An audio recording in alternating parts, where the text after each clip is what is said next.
my favorite things about working here is that beyond our reuse store, we're always learning about new ways to become more sustainable and provide those opportunities for people to come here and learn along with us. I want to let you all know that today's presentation is being recorded by MCAT, the Missoula Community Access Television Station has generously provided us a grant to record all of our lunch meetings so that we can later share them with even more people. So just wanted to let you all know that today, and thank MCAT for being here. Yeah, thank you very much. And pizza provided by the Bridge. We gotta give a shout out to our pizza supporters. Today we'll be hearing from Kaylin and Dan about eWaste solutions and learning a little bit more about that. But I did want to take a minute to invite you to a couple things that we have coming up. Open wood shop. A lot of people don't yet know about our community wood shop in the back, but we always have classes going on. And on Fridays we have community open hours where you can show up and work on a project using the skills.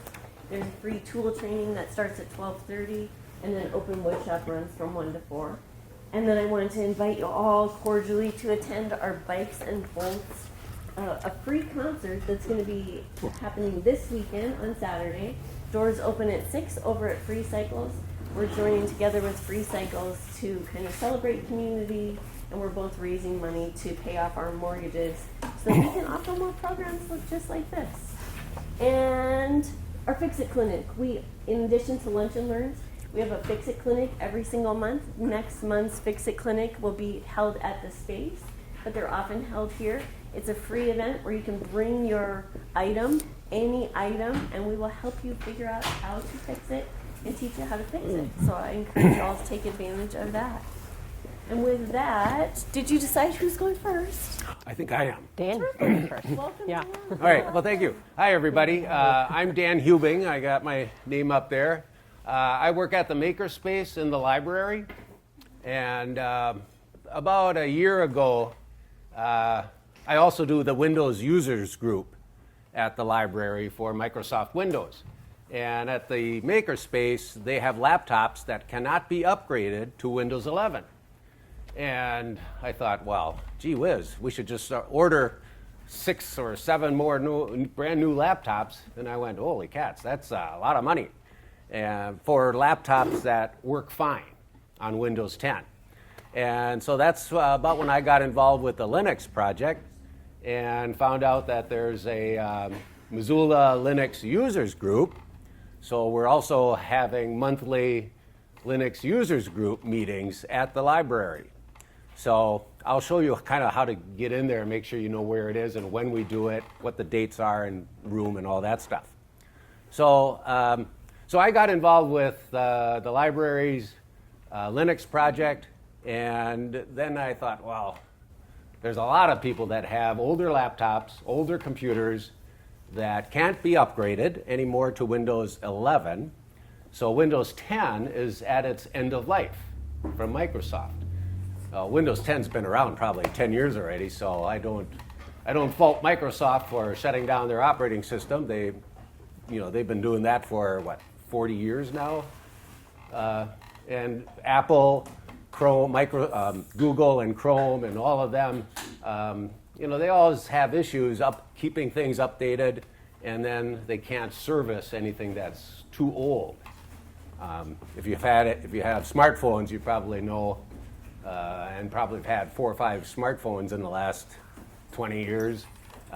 So it's okay. That's how it goes. So what I wanted to do was to kind of let people know about the upgrade project that we have at the library. And so if you're at all interested, you can go to the library's website and I'll kind of show you where it is and start getting involved in how to install Linux and wipe out Windows 10. Your whole laptop gets erased. So a lot of people have their personal information on their computers. We've got documentation on the library's website that you can follow line by line and start pulling all your personal data off and then install Linux and then start using a whole different operating system and all the apps that you use, whether it's the browsers or Microsoft or other software. So it works. It works. Yes? Does this work on Apple products? Yes, I've updated an old 2010 Apple laptop also. And yeah, so Linux goes on Apple computers as well. I think even some Chromebooks. That's a little struggle from Google, but they can be put on pretty much any computer. I do have a handout here. I'll just put a few out. And so this is kind of the presentation that I've got. And they're going to, the resource people here, Home Resource, will be putting this on, I think, their website, or Yeah, we Jen can share it mentioned on. something about that. It's just a blah, blah, blah blurb stuff. I'll show you how to get to the website, the library's website, and start the process. So let's just look at this. Microsoft did discontinue all updates to Windows 10. So that's security updates.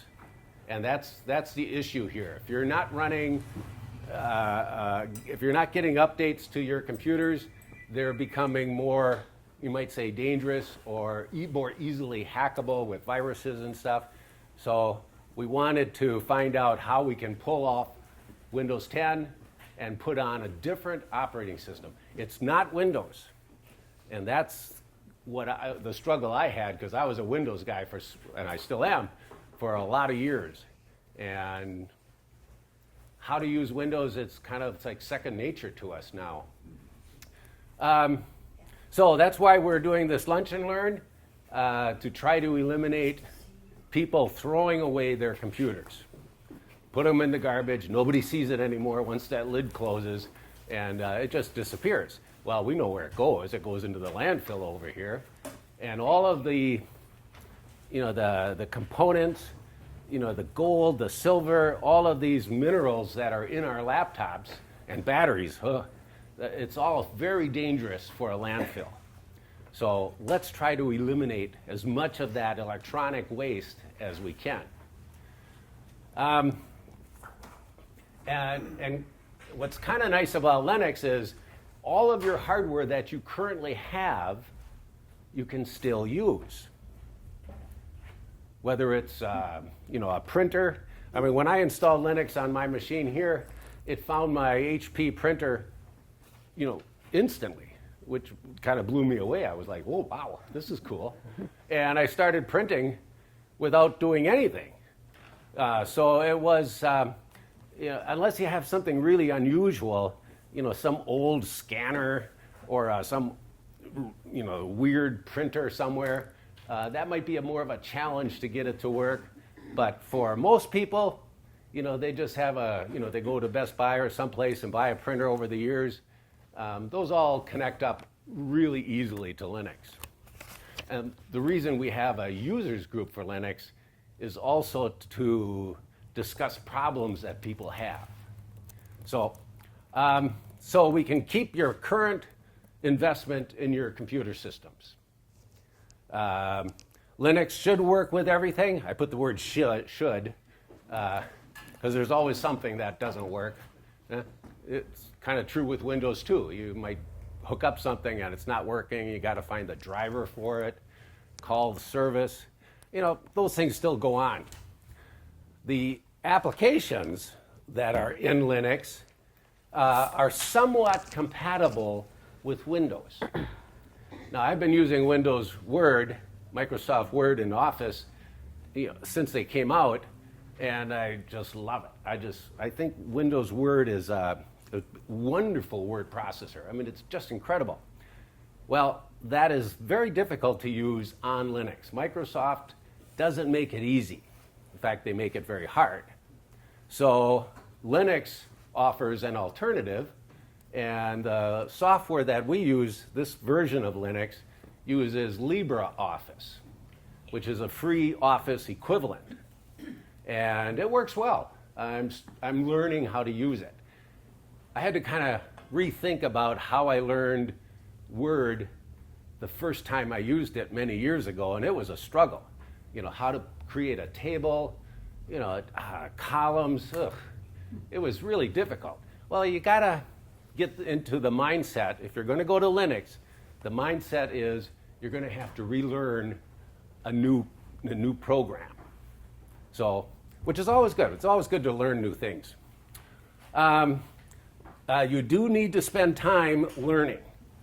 And that's the thing I want to stress also. If you're going to go with this Linux, to keep all your investment, you've got to learn a bit new terms, kind of the new way of doing things, a different way of doing things. I read somewhere Linux is familiar, but different, right? The browser I use is Firefox. That comes with the Linux version that we have. So if you're a Chrome user, damn, I got to have Chrome. Well, I got Chrome installed also. So a lot of the programs will work, but not all of them.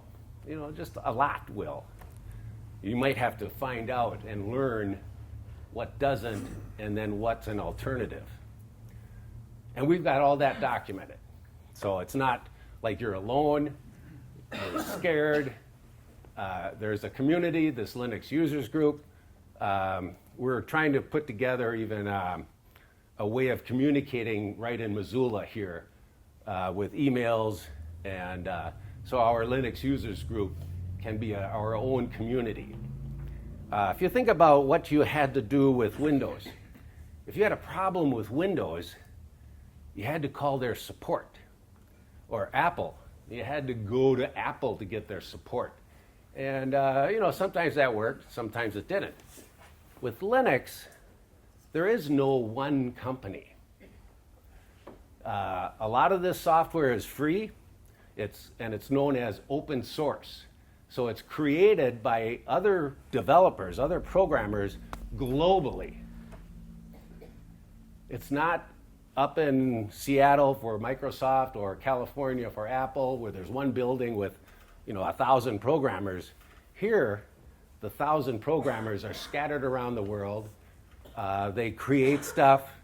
They provide it to, in this case, Linux Mint is the version of Linux that I'm using.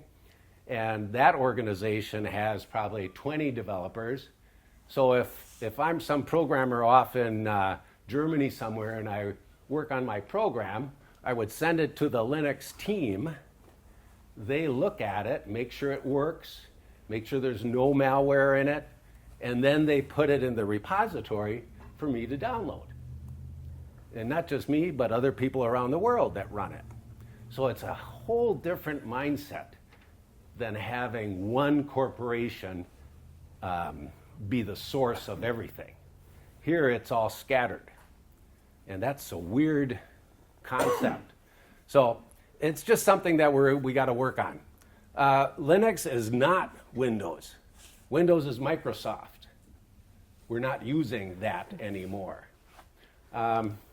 If you ever rented a car, let's say you own an old car, 10, 15 years old. Do you ever go to a different airport and rent a new car? It's like, oh my God. It's not just where the blinker is anymore. It's, sometimes you can't even leave the parking lot because you can't. Do you remember maybe 10 years, probably 20 years ago, cars started having push-button starts with a fob that you had in your pocket? I couldn't start the car in Phoenix. I was in the airport, rented a Nissan, and I had to get out, walk to the little counter there, and I said, I don't know how to start the car. And so he goes, okay, no problem. So he shows me, hit the brake and hit the button. Oh, great, thanks. And I went somewhere, and I rented a motorcycle. So I was at this bike shop.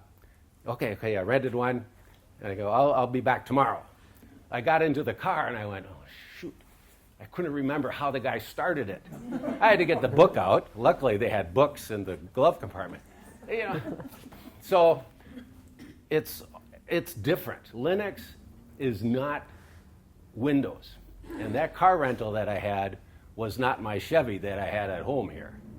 So it's a learning. We have to just have a different mindset. If you're interested in trying this, the makerspace at the library, all you got to do is, call the makerspace, talk to whoever's working there at the time, and tell them you're interested in Linux. They'll send me an email, and I'll contact you. So the communication starts with the library.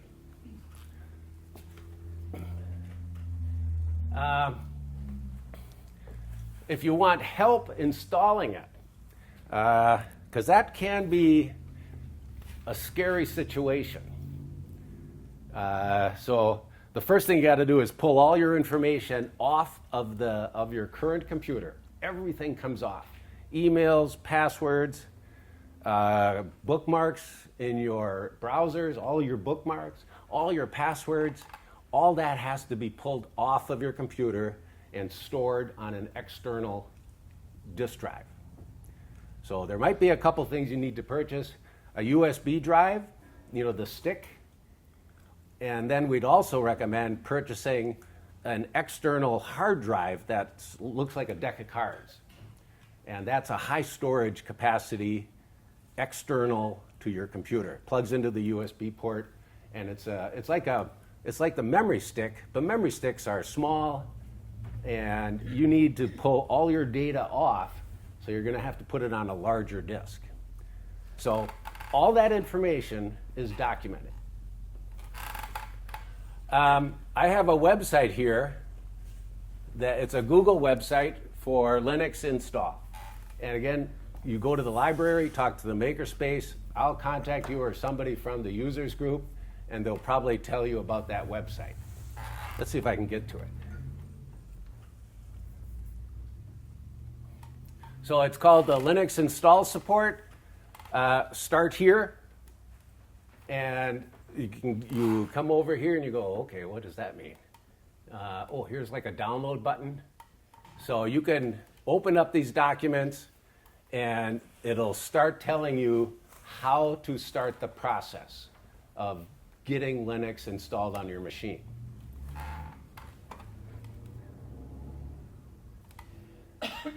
So that's the first document that you're going to get at.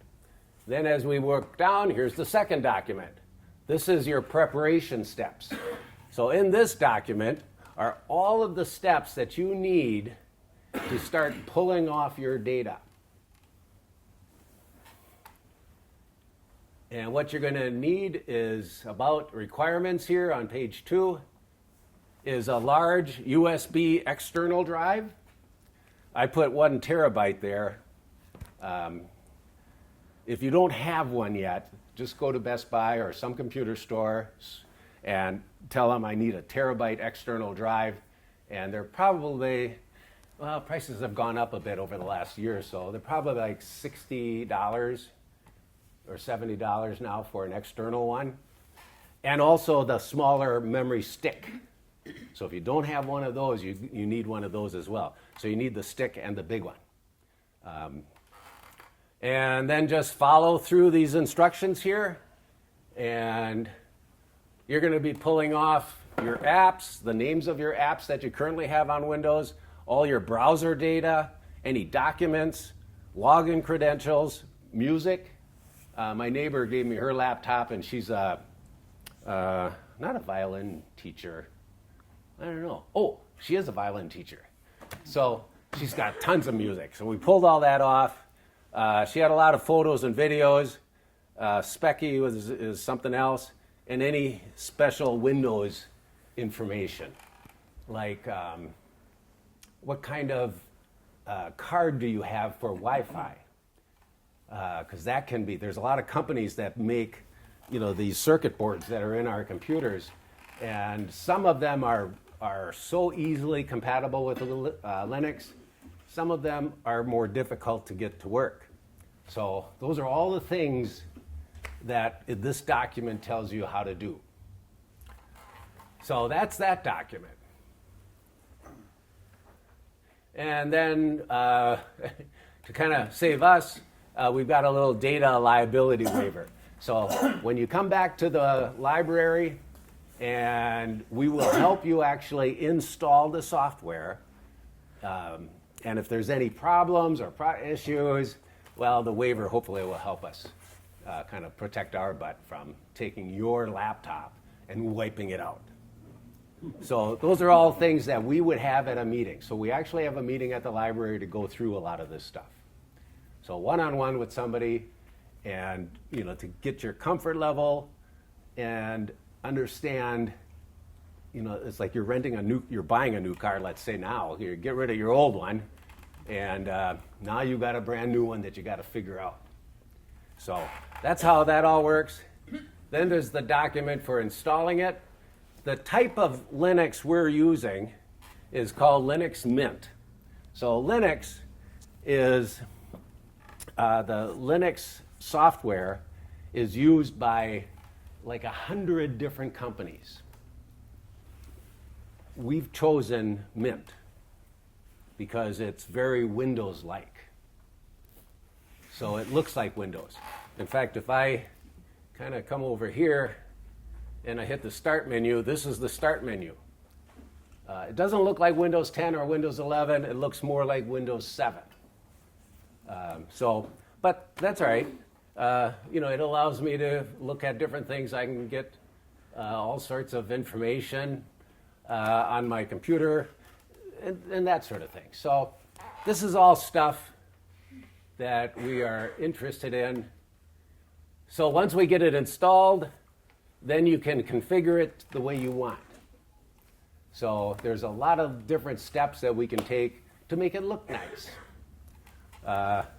If you notice, my Start menu here has this kind of gray area. The default is black background, and I like things a little brighter, so I changed it. So easy to do, actually. It's not too difficult. But that's what this configuration and tips is all about. And then once it's installed, then you're up and running.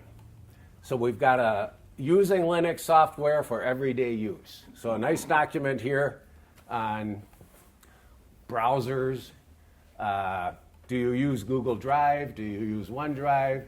Do you use Dropbox? I don't know what software you all use. It's all over the map of what people use their computers for. And just about all of it is described here in this 6th document. So we have 6 documents, so it's not an easy chore. You got to follow the bouncing ball and get it to work. So that's that website. Here's the library's website. And there's the search button here. So if you search for the word Linux, Linux, and kind of scroll down below the calendar. Oh, there it is. Here's the Linux users group. So you click on that. On January 31st at 1 p.m. in the Blackfoot room, that's a Saturday, that's our next meeting. Anybody can go to these meetings. They're all free. You just got to know when and where. So, and you can come in and go, I'm shaking in my boots. I don't know if I can do this, that sort of thing. And there's people that have been there. I started Linux last summer. A number of these people in the group have been using Linux for 20, 30 years. Linux has been around that long. Linux runs, Microsoft uses Linux on their big servers. NASA uses Linux on the moon rovers. It's used everywhere. We've chosen Mint because it looks like Windows. And that's what I'm using here. This is my Linux thing. So that's how you can get to the library. If I go back to the main one up here, and I'll go to Spaces, because that's where the makerspace is. And there's a link here called Linux Support, and that's the link that'll take you to the Linux install support.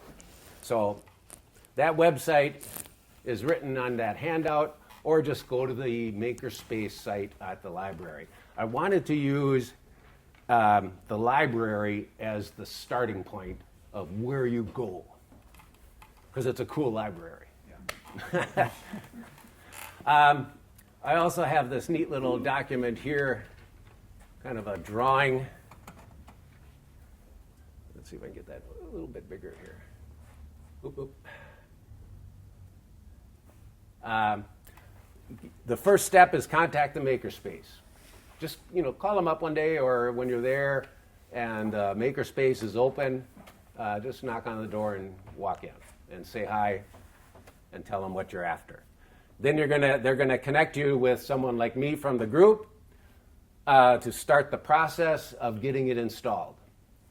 Then you come over, we have another meeting at the library, just you, your laptop, and a member of the group, and we actually install it right there. So we will install it for you. Well, we'll show you how to install it, and you do it, which is the concept of the Makerspace. If you've ever gone there for printing, 3D printing or anything, they don't do it for you. It's kind of like the Fix-It here. They teach you how to fix your broken component. Well, in here, we'll teach you how to install the software. Because maybe a year from now, you get tired of Linux Mint, and you want to try a different version of Linux, something that looks different, it works differently. So it's like you bought your Nissan car, and then you go, oh, I wanted a Ford 150. They're not the same at all. They're very different, but they all do exactly the same thing. And that's kind of what Linux is. All these different versions of Linux, we'll focus on Mint, all these different versions run browsers, you can run your cloud service, you can run word processing, play music, edit videos, all that stuff is done with all of the different versions of Linux.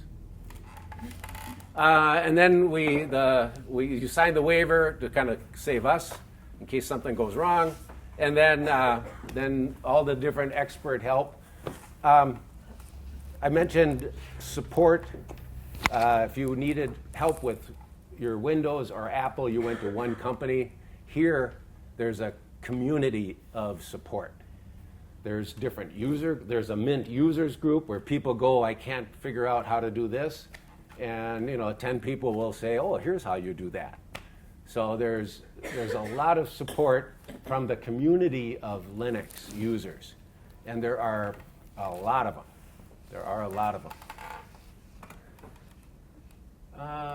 Let's see.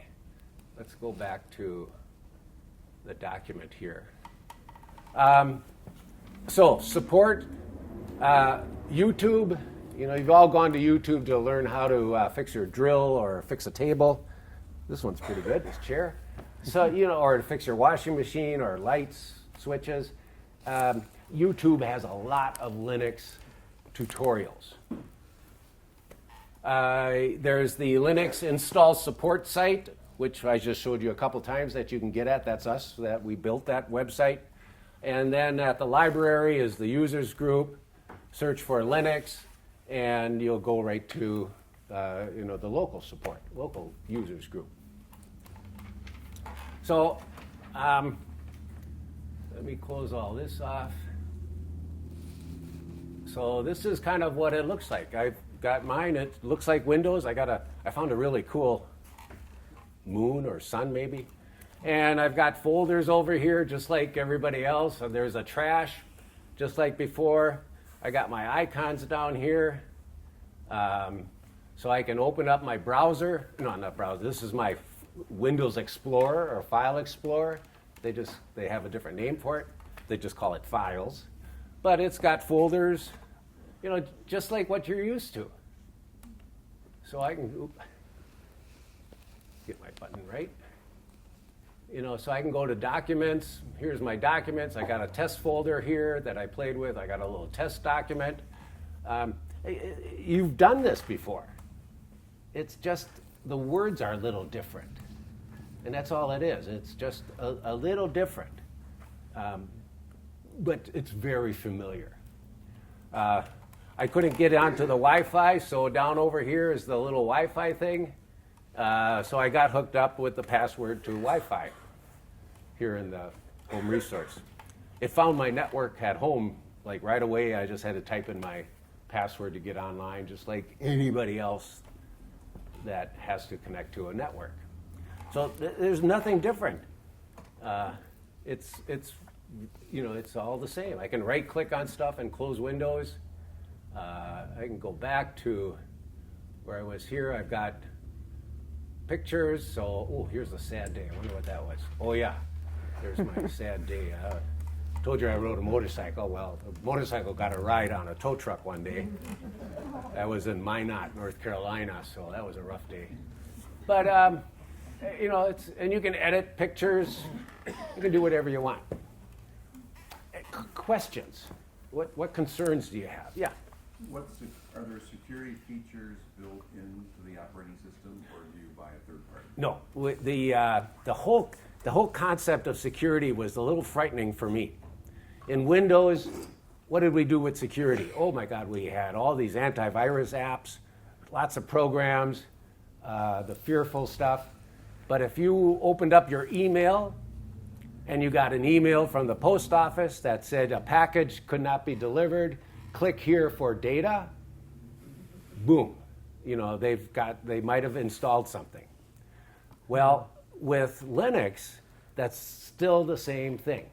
I can go to websites, I can click on stuff, and I could accidentally give them my bank account number. So that social interaction, through email and clicking on bad links, that is on any operating system, whether it's on Windows, Linux, or Apple. But the operating system itself is more secure than Windows. We have, in Linux, the password that I have has administrator rights. So I could go in and change system settings. Well, that password is my password that has that right. If I don't give that password out to anybody, I'm pretty safe that a malicious program, which is then going to ask for, how they look just like normal, like your bank. If somebody sends you an email or on the phone and they want your password, make sure you don't give it to them. So there's still that kind of malware availability is still out there. But the system itself, the operating system, the kernel, the core of this operating system is more secure than Windows. In fact, there's only one antivirus program that I found for Linux. One. And it's free, and it runs, that I can run antivirus check. And the community of users that I mentioned, this global community, when I do a Google search, security on Linux, 99% of them come down and say, don't worry about it. And I don't like that answer, because I worry about it. So I'm still very cautious about emails that I get, just like you should with any operating system. Be very, very, very careful. If a bank sends you an email, don't respond. Call them on the phone or go to their website on yourself and track it down. Those people that are sending those malicious emails out and phone messages, they're out there. There's more of them now because of AI. They're getting better at it because they're using that AI technology to spoof everything. Your phone number, everything. Even your grandkids, if they call you on the phone and says, Grandpa, I got stuck here and I can't get out, I need $20, to do something, I don't believe it anymore. I haven't had the conversation yet with my granddaughters, but I want to set up a keyword so that if they say, Grandpa, polar bear, then I know it's really hurt. So, internal security is actually, I think, more secure than Windows. Two questions. One, so this is an operating system, right? Yes. Okay, and when we go to Makerspace, when we make an appointment to meet you at Makerspace, Mhm. and you say bring your laptop, what if you want to load it on your PC? Yeah, I know that's a tough one. I haven't figured that one out yet. If we actually come out to your house and do that, that's a whole different story. Well, if you If it's a practice- tabletop thing that you got to carry. Yeah, but if you practice on a laptop with you guys at Makerspace, then you'll have a better chance of doing it. Oh yes, that's true. Yeah, all the documentation that I showed you. I'll launch the browser. This is Firefox that a lot of people are using, and when you go to this Linux install support site, and all of this data here, all these documents, you can do at home. You don't have to do anything. The one guy that asked for help with installing, he actually did when I finally called him on the phone this morning, he said, "Oh, I did it already." Oh, okay, cool. But yeah, so it can be done on any, whether it's a big tabletop computer or one that sits on the floor. If you wanted to bring that in, we could hook it up and do it there. But I haven't figured out how we're going to do. I kind of doubt we do home installations. That's why we kind of like the laptop idea. Yes? So all the information you pull off of your old system, how do you get it onto your new system? Well, you copied it all to this external drive, and you could, once this is all installed, you could start pulling things back. For example, this is my Firefox browser.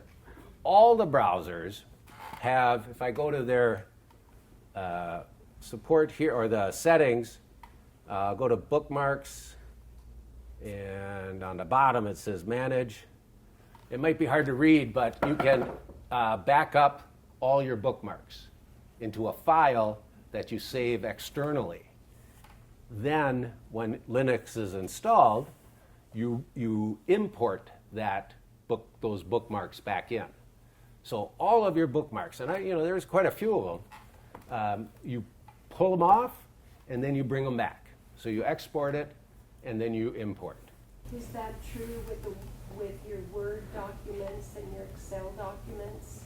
Yeah, that's even actually a little easier. Those are just files. People just pull into the Linux Yeah. program Yeah. and be compatible? Yes, yeah.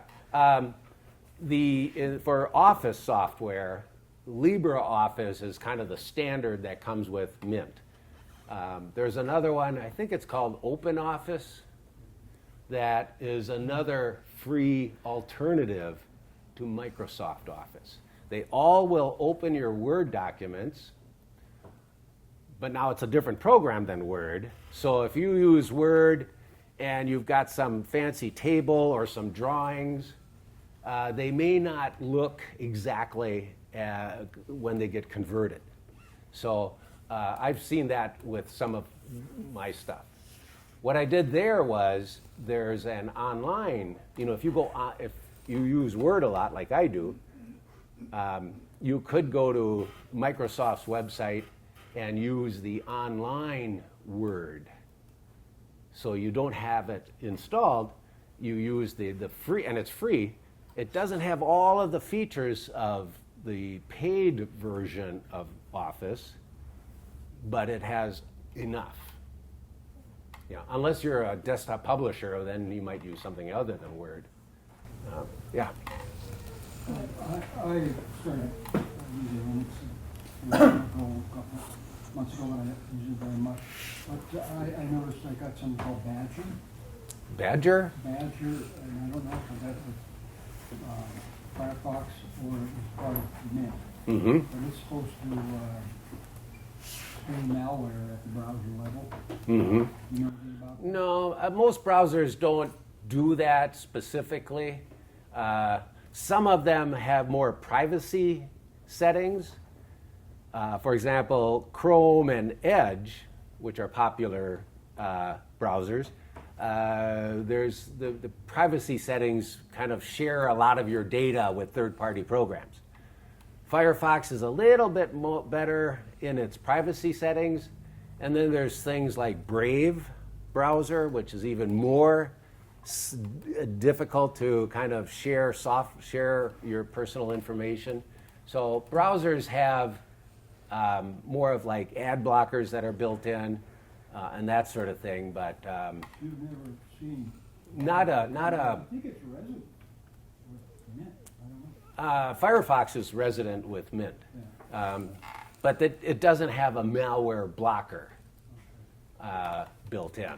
It might have an extension that you could add, Maybe it's through Firefox. that sort of thing. There might be something there. Yeah. Again, malware to get into the core of the operating system, that's very easy to do with Windows, and a lot of malware writers know that, and they've been doing it for years, beating up on, on Windows and getting malware in. It's less, or it's more difficult with Linux because the version of Mint that we use is different than, there's another popular one called Zorin. So Zorin and Mint are the two favorite Linux distributions, and they have different functions at the core level. So if I was going to write a malware program to get money from victims, I would try to use it on the most popular versions. And that's why Windows is beat up all the time, because there's a billion computers that run Windows 10 and Windows 11. Once they figure out how to get into Windows 10, they've got hundreds of thousands of people that they can target. Here with Linux Mint, there might be a couple 100,000 people that have Linux Mint, and another, a few 100,000 use Zorin. But there are so many different Linux versions, and they all have different methods of how they do their core protection. So it's difficult. It's not lucrative. Yeah. So I don't know. We still have to be safe, though. You still have to practice that.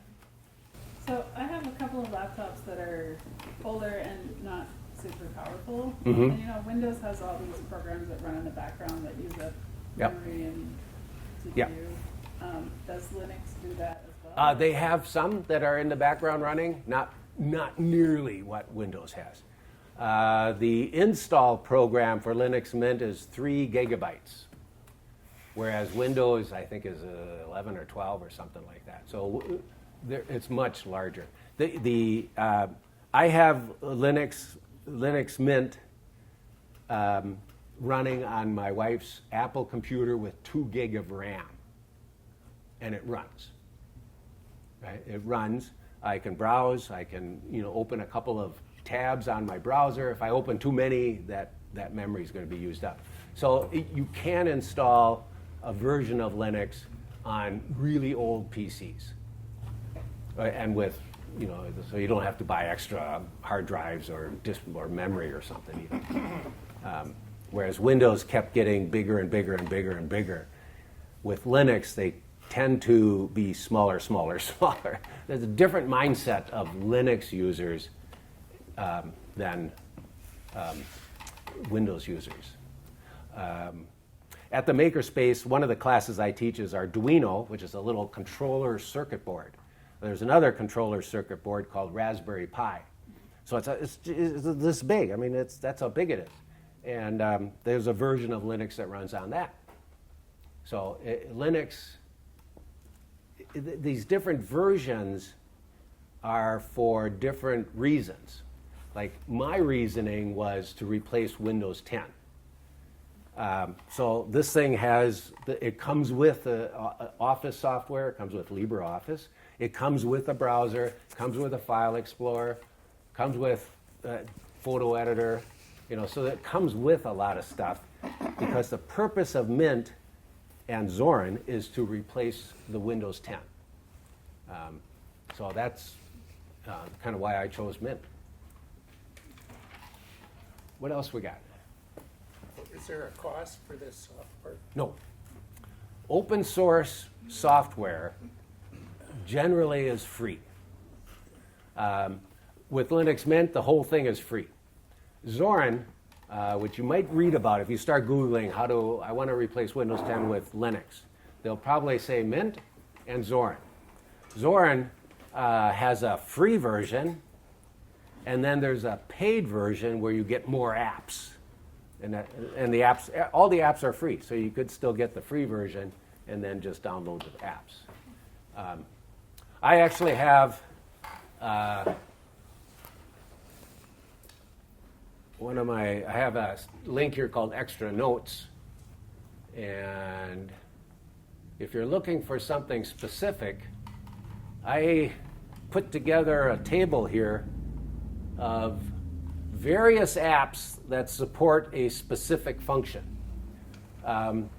For example, antivirus. If we talked about Windows antivirus, we got McAfee, Norton, Malwarebytes, there's a dozen of them. Here there's one that we would recommend. If you're doing an Adobe, people who do photo editing or sound, Photoshop, Premiere, Adobe XD, I've got alternatives for those in this table here. I got, just tons of them. If you're into gaming, there's something called Steam and ProtoDB. You could Google them and find out if that's the gaming software that you want to deal with. So I've got all sorts of stuff here. Logitech devices. There's Solar. Although my mouse worked, my HP printer worked out of the box, there's no problems whatsoever. So I've got a whole bunch of screen capture. Linux comes with its own screen capture program. But if you wanted something a little bit more fancy, there's a couple here that you could research. So I've given you the name of a program. You've got to do your research to find out if that's the one you want to try. Yeah. Will you offer an opportunity for ongoing support if somebody does this and runs into an issue that they can't resolve? That's why we the mentor I called, that's this person who you would meet with to do the installation and questions. That period of time, the mentor is going to be your contact. After that, then it'd be the user group, and we're using some. I won't get into it too much, but we're trying to find a good solution for, you email somebody, you'd email the group actually, and then the group would, work through that sort of thing for communication. Otherwise, it's monthly meetings, because your Mint's running now. Unless you've got some weird, you want to hook up your digital camera to the computer. There might be a certain software that's needed for that. You're going to be good. You're going to be getting good at Googling your problem. I've had really good success with ChatGPT, these AIs that are out there, Perplexity, Gemini. Those are all, if you're anti-AI, but boy, I've had such good luck. I've learned 80% of what I learned is from, AI's solutions. So, but otherwise, we do have the Linux user group local here, and it runs at the library. You stop in a couple times, meet a few people, and ask a few questions, and eventually you start your own little social group. Yeah. So with that problem of contacting members of the group locally, do I assume that you rejected the idea of WhatsApp? No, I guess we just didn't think of it. There's a Google Groups that I didn't like it because it kind of crunched the emails. You couldn't really do very much with it. Discord is probably what we're going to be using. We're looking at that now, and we're going to get a demo on that in a couple weeks at the users group. Yeah, I don't like adding more apps if you don't have to. I'm a Facebook groups. I use groups a lot on Facebook, so I'm a Facebook user. But not everybody wants to do that either. And so I don't know. It's a community of people with ideas, so that's an idea. we may not have an answer today, and it might be a while yet. You know, we'll meet at the group meetings and hopefully have something. So if anybody, again, the starting point would be getting your name or talk at the makerspace, and once we have your email, then if something happens and we want to get an email out to everybody who's interested, we would have your emails. So that's, right now, that's kind of how we would do it. All right. Close all that off. All right. Okay. Next. Yeah. Part 2. All right. Yeah, thanks, Dan. Sorry, so part 2. Thanks for listening. I'm Kaylin. So I work here at Home Resource. Thank you, Dan, for sharing about Lennox. I was going to do a more overall view of what to do with eWaste. Can everyone hear me okay? I apologize. I'm like getting over a cold. Yeah, get more pizza. But so just to start with, why should e-waste not be thrown in the landfill? It often contains a lot of toxic chemicals like lead, mercury, cadmium. When it goes into the landfill, it often leaches these chemicals into our land and water systems, which can get into like food that's grown, into the waterways that we drink from. Lithium batteries can spontaneously combust in landfills too and cause fires, especially when they're crushed. And then more sensitive groups like pregnant women and children are especially at risk from improperly dumped e-waste. So these are just a variety of reasons why it should not be thrown away. So you're probably all wondering, what should I do with my e-waste then? How many people have old electronics and they're like, what do I do with it? Everyone, yes, myself included. So I found some things that you can do. One of the things is to repair. So kind of like what Dan was talking about, you can have these old computers and not necessarily repair them, but adding a system like Lennox can help give your computer or electronics new life. Businesses in Missoula, I listed some of them here. Big Sky Cell Phone and Electronics Repair, Missoula Mac Repair, even the Geek Squad at Best Buy. They all have the skills and ability to repair different electronics. And at Home Resource, we have our Fix-It Clinic. So as Jen had mentioned, February 28th is going to be our next Fix-It Clinic. We have a bunch of different coaches. We have some that do repairs on clothes, so sewing, mending, but there are some that also do electronic repairs too. So if an old light isn't working, you can bring it in, and it could just be something very simple that needs to be replaced. Several states have a right to repair law. Montana is actually trying to get this law passed. It's called HB 390.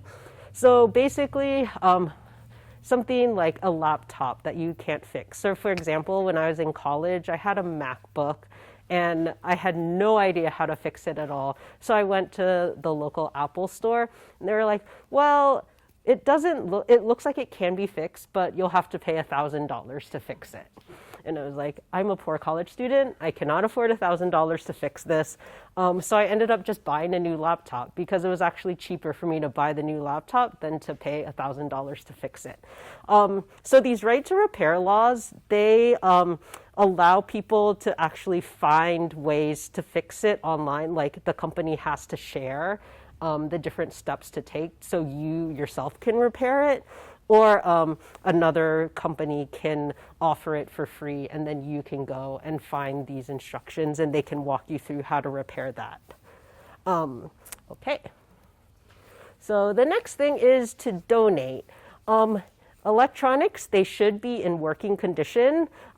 They can be donated.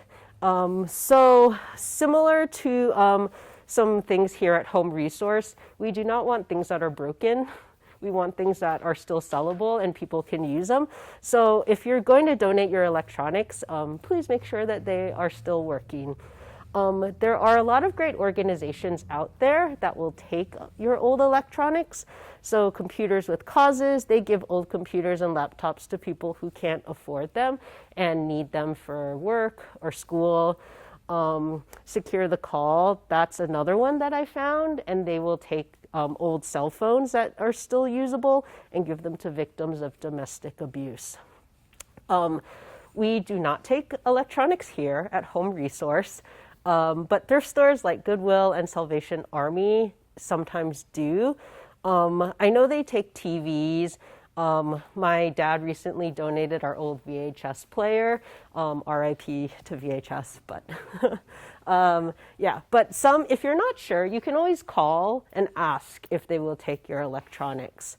Sentinel High School also has a robotics program, and they're often looking for old electronics, just because the students will take all of these old parts and then they can repurpose them and use them for their robots, which is pretty cool. And then there are websites like Back Market. They take old electronics and then can resell them at a discounted price. So there are a lot of options for donation. There are probably more that you can Google. These were the ones that I found, though, that seem to have a pretty good range to donate to. Yes, Nick? I checked with Soft Landing Missoula. Mm-hmm. They can also be a good place there if you have like a good working cell phone that is operate with a carrier. Okay. Oh, awesome. Yeah, that's great. Same thing with computers and laptops there. But I would check with them first before going. Yeah. Okay. Yeah. So thank you, Nick. Yeah. So Soft Landing Missoula, they'll also take old electronics too. Okay. And this is another one, repurpose. If you're crafty, there are a lot of sources that can show you how to repurpose old electronics. So as Dan had said, you can go onto YouTube. I went on a website that my coworker Nick told me about called Instructables, and I made these earrings out of like old motherboards. So I had one in my house, and then I just went on Instructables and saw how to like cut it up and use it. So now I have a new pair of earrings. And these were some images that I found online. This person actually took an old, I think it's a microwave, and they turned it into a terrarium. These are electronic earrings, and these were actually old CDs that someone had turned into coasters. So there's a lot of crafting opportunities with old electronics. And again, YouTube, the website Instructables, they have really, really detailed instructions on how to do a lot of these type of crafting things. Okay. And then the last thing is recycling. As we all know, recycling can be very complicated. Even with just plastic, it's hard to know what numbers to recycle. Similar to eWaste, it has to go to the proper facilities, and only certain places will take eWaste. Best Buy, Staples, Target, they can all take different electronics. You have to go on their website to see exactly what they take, though, because they might not take certain things. For example, Best Buy, you can only bring up to 3 items a day. Yeah, and Target, they only take like small electronics. They're not going to take TVs. They're not going to take laptops. They're not going to take computers. This one is local, eMontana Computer Recycling. They'll take computers, laptops, servers, keyboards. This U-Break iFix, they will take cell phones, but also cords and laptops. So just to reiterate, like check their website to make sure that the item that you want to recycle is going to be taken. Yeah. Okay. Were there any questions for those? Those were like the 4 main things. I know we're like running out of time, but yeah. Yes. Places like Best Buy, Staples, Target, do they charge you to recycle the items? Best Buy does. Staples and Target, they do not. Yeah. Any other? Yes. Uh-huh. Those lithium batteries that explode, does that include those little bitty ones like that? Probably, yeah. I would imagine that those count, yeah. Yes, oh, yeah. Does anyone know of a place to recycle batteries? Just regular batteries? You can do it here at Home Resource. Mm-hmm. Yes. Yeah, here at Home Resource. Mm-hmm. Staples does that too. Even hearing aid batteries, or I had a whole container of A's and double A's and that sort of thing. Or power tools, Home Depot will take. Power tools? Okay. Oh, nice. That is, I did not know that. Okay. There any other questions? Don't take it to batteries. Yeah, uh-huh. Coincidentally, I have in my car a Hewlett-Packard printer. And as far as I know, it works. It probably needs ink. I'm getting rid of it because we remodeled and I needed a smaller printer to fit into the space. And so I brought it here. Actually, I thought I was going to be able to leave it here. But Oh, okay. anybody want? Yeah. Huh? Goodwill will take that. Goodwill. I'll probably take it off the Best Buy. Yeah, they would take it too for recycling as well. I didn't want anybody to not have a chance to get it. Yeah, this is also great too. I think like Facebook or any community type group, if you ask, like I know on Facebook there's Buy Nothing. Oftentimes people will be like, I have this printer that I don't want anymore. So even connecting with other community members to see what you could do with that. I don't Yeah. have complete information. I don't remember where I learned it. It might have been here. But there is because I have old TVs, like the box kind, and there is a man in Missoula. His name is John, and that's all I remember. His name is John? John. Okay. I don't have his contact information anymore, but he refurbishes those for people for gaming. Oh, okay. And he came to my house, a very nice man. He came to my house and looked at all my old box TVs, and none of them would work for him. But somehow, if you can find something like that, Okay. it's an option. I lost his contact information.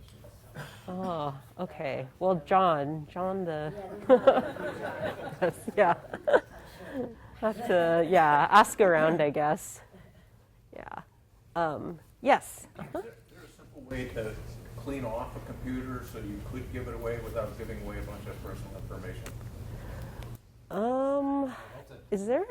I don't The know. only a good way to do that would be to totally reinstall everything. Reinstall Windows. But, even if you delete a file, the way Windows, how Windows has the trash can, and so you could delete something and make sure it's out of the trash. But even still, the way Windows works is it actually takes the first letter of your file and gives it a random digit, so it can't be found or reopened. And so, but the file is still there. And if you have there's an app called Recover, which stands for recover.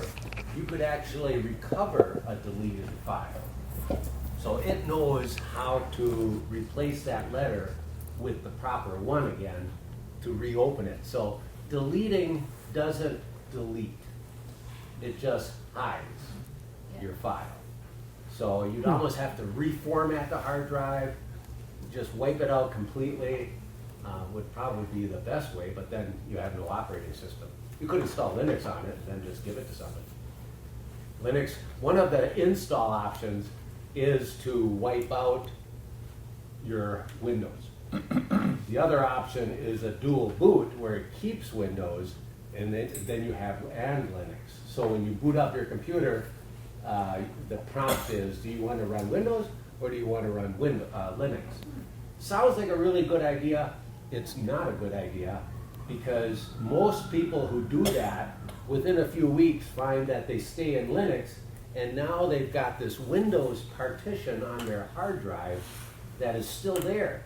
And to remove that is fairly complex. If you remove Windows, does that remove everything Yeah. else? The way Linux installs is it reformats the hard drive and puts a Linux format on it. Most Windows use FAT32 or NSTP or something like that for the formatting of the hard drive. That's not used by the Linux people. So it really does wipe everything out. Yeah. Yes. A little more complex. Or yeah, in the purple. Oh, sorry. I just wanted to mention quickly that the AARP newsletter this past month had an article in it about wiping computers, and I saved the information, I just didn't read it yet. Oh, that's good to know. Okay. And yeah, sorry, you in the purple. My son gave me his old computer and he said that I had to take all the information off of it. So I just bought an external drive and took all the information. Had somebody do it for me. Oh, okay. Take it all off. And then I gave it back to him, all of his information. Okay. Yeah, that's a great way to do it then. Yeah. So then, even wiping out, when my neighbor gave me her laptop, she goes, Dan, I bought a new one and they copied everything over. They copied everything over. Yeah. Her laptop that she gave me had everything still on it. So it's not a move, it's a copy they made. So if you buy a new laptop and you leave your old one there and they say, okay, we'll copy it all over, they copy it all over, you now have two images. One laptop and that you're going to use all the time now, but your old laptop still has everything on it. So that's something to be aware of. So she should have wiped it out before she gave it to me. But So an external drive is what you yeah, well, the external drive is a really good idea because that way it's off the computer and you can save it. Yeah, he wanted all his information. Yeah. And if you're not going to go to Linux, that one document that I showed you on how to prepare for Linux, that has all the instructions for everything that I could think of that's on a computer that's personal to you. So just go read through that document and pull things off. Like I used the password manager of Firefox for my passwords. And I can export those passwords into a file. So I pulled them off, I installed Linux, I restored the passwords, so I got them all again. So having that external drive is a really good way to go. Last couple of questions before Yeah. we wrap up. So when you moved it, instead of copying it, then you cleared it off your old computer, so now you don't have to be worried about giving your computer. Yeah, you have less worry. Less worry. Less worry. But people really aren't interested in this. I do like the company Computer Guys, I think it's called, by the mall. They also support Linux. So if you are going to take your laptop to Linux, in a year from now you've got problems with your computer, the display's not working, you can still take it to them. So they offer Linux support as well as physical support. Thank you all for coming today, and a big thank you to Dan for being here and Yeah. Caitlin. Thank you all for